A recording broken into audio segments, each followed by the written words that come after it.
Le sacre de Napoléon, c'est l'image même de la grandeur et de la majesté.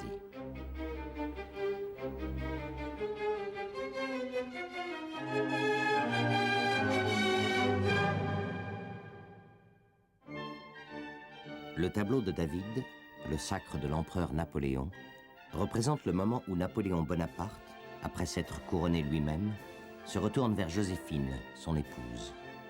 Napoléon, pour les Français à ce moment-là, est l'homme qui a mis fin aux convulsions de la Révolution, tout en respectant les changements sociaux de cette Révolution. C'est le militaire victorieux, celui qui a contraint les ennemis de la patrie, l'Autriche, l'Angleterre, à signer la paix après 10 ans de guerre.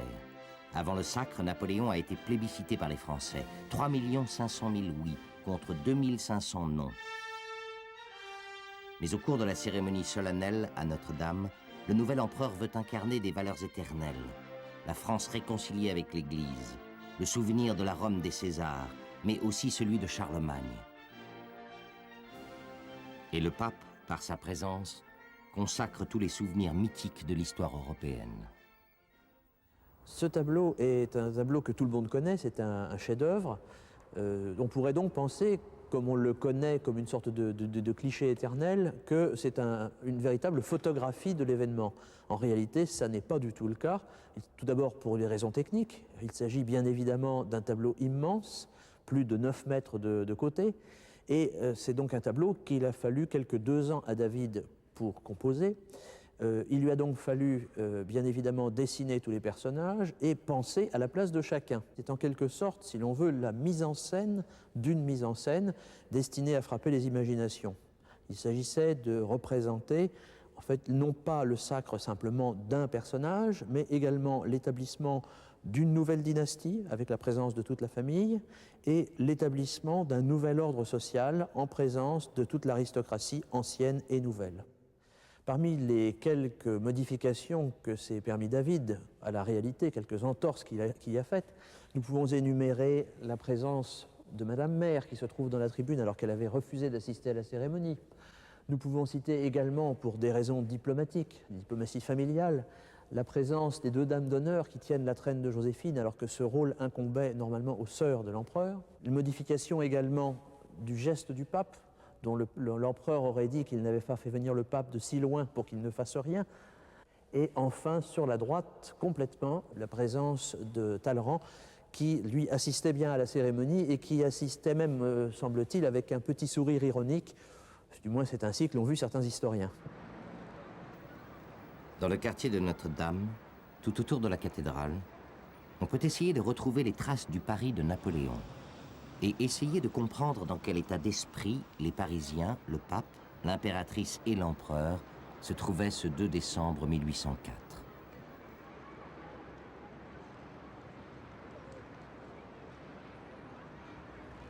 Si j'étais un Parisien du temps de Napoléon et que j'étais venu admirer le sacre de Sa Majesté impériale et royale, je me trouverais devant un grand bâtiment qui a disparu, l'Hôtel-Dieu de Paris, Hôtel-Dieu qui représentait une masse très imposante d'architecture. Il y avait d'ailleurs là un grand portail qu'on venait de bâtir 2 ans avant le sacre et que l'architecte avait prétendu être là pour 1000 ans, donc vous voyez ce qui reste de cette vanité d'architecte.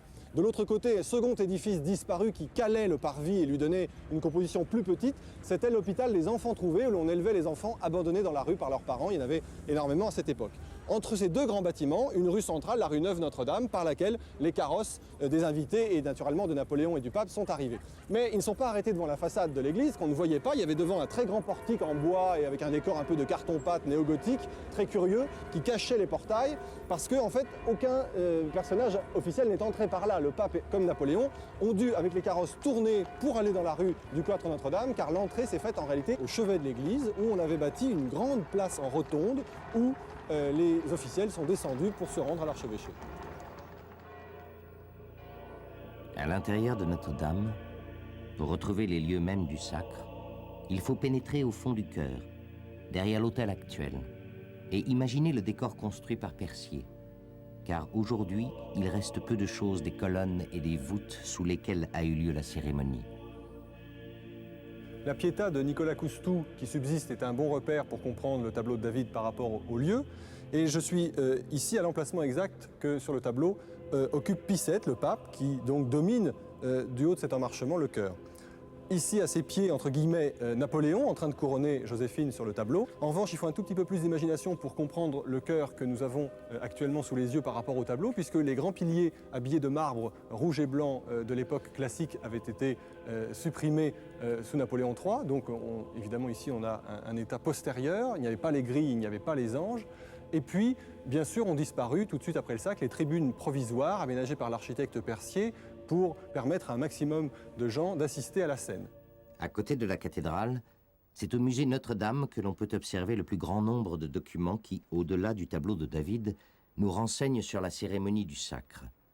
On y voit le moment où Napoléon se couronne lui-même, l'instant où le nouvel empereur prête serment, et l'épisode où il reçoit les offrandes. Mais l'événement exceptionnel du sacre est la présence du pape à Paris. La venue du pape à Paris a au moins deux raisons. La première, c'est que Bonaparte, général en chef de l'armée d'Italie, connaît très bien le pape Pie VII. Il l'a connu à Imola, il l'a entendu prêcher, et il a dit, en l'entendant, il prêche comme un jacobin, sous prétexte qu'il reconnaissait la République, ce qui était probablement exagéré. Et puis surtout, la seconde raison, c'est qu'on a fait miroiter au pape que les articles organiques prévoyant à la suite du concordat qu'il y aurait la liberté des cultes seraient modifiés. Car bien sûr, un catholique ne veut pas à ce moment-là promettre la liberté des cultes, puisque le catholicisme est la seule vraie foi. Napoléon est baigné par la philosophie des Lumières et ce n'est pas un pratiquant à l'époque de la Révolution. D'ailleurs, son mariage est un mariage civil jusqu'à la veille du sacre. Pourquoi donc a-t-il voulu cette cérémonie ? Bien parce qu'il considère que le catholicisme est la religion du plus grand nombre de Français et que donc il doit être un souverain catholique, sacré comme les rois de l'ancienne France. Et d'ailleurs, il va aller plus loin. Il installe une chapelle aux Tuileries, il assiste régulièrement à la messe le dimanche. Il se considère comme catholique par son baptême, même s'il ne l'est pas par sa foi exprimée au quotidien.